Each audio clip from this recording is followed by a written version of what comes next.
La revue de presse ou la synthèse des articles des publications sur Radio Kaloum. De l'économie à l'ouverture de cette revue de presse traitant de la fin, le 4 septembre, des travaux de la session relative à la loi des finances rectificative 2018.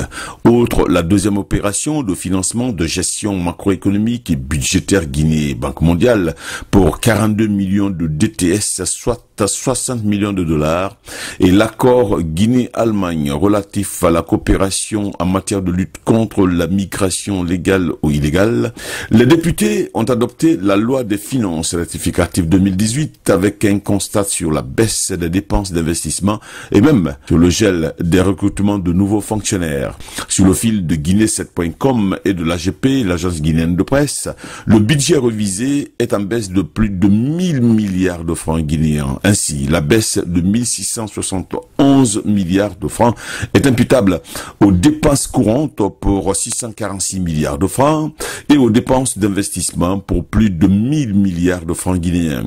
Et si les charges financières de la dette extérieure sont revues à la baisse pour 76 milliards de francs guinéens, eh bien, les traitements et salaires passent de 4717 milliards à 4631 milliards, soit une baisse de 86 milliards de francs guinéens, malgré l'augmentation de 20% des salaires des agents de l'État.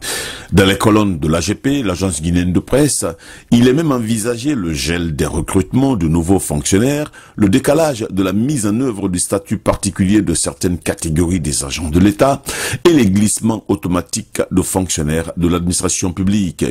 Et puisque le solde global budgétaire étant de plus de 2000 milliards de francs guinéens, soit moins de 2,41% du PIB, eh bien, le ministre des Finances est autorisé à contracter des emprunts pour plus de 4000 milliards de francs guinéens.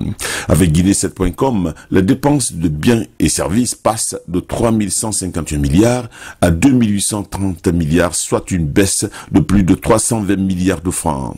La commission finances de l'Assemblée nationale parle plutôt de mesures de rationalisation des dépenses non prioritaires en biens et services de l'administration publique, et surtout en matière de commande de matériel informatique, de véhicules, d'acquisition de meubles et surtout de matériel de bureau.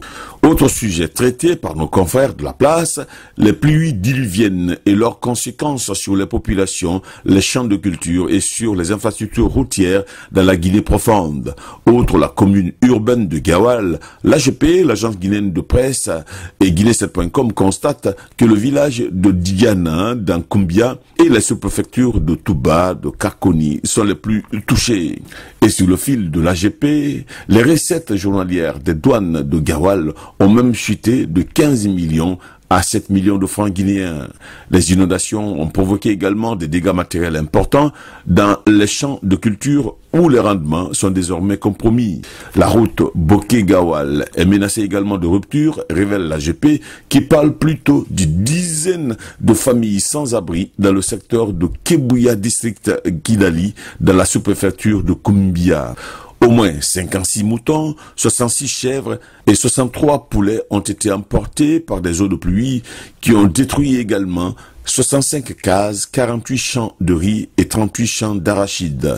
Selon l'agence guinéenne de presse de l'AGP, c'est la deuxième fois que les populations de Kebouya-Gawal sont frappées par les inondations après celles de 1943, il y a donc 75 ans. Et sous le fil de Guinée News, les pluies diluviennes ont également tué 3 personnes à Doko, dans Sigiri. Et avec notre confrère, le trafic risque d'être interrompu sur la route Kankan-Mandiana, fortement dégradée et transformée même en véritable bourbier.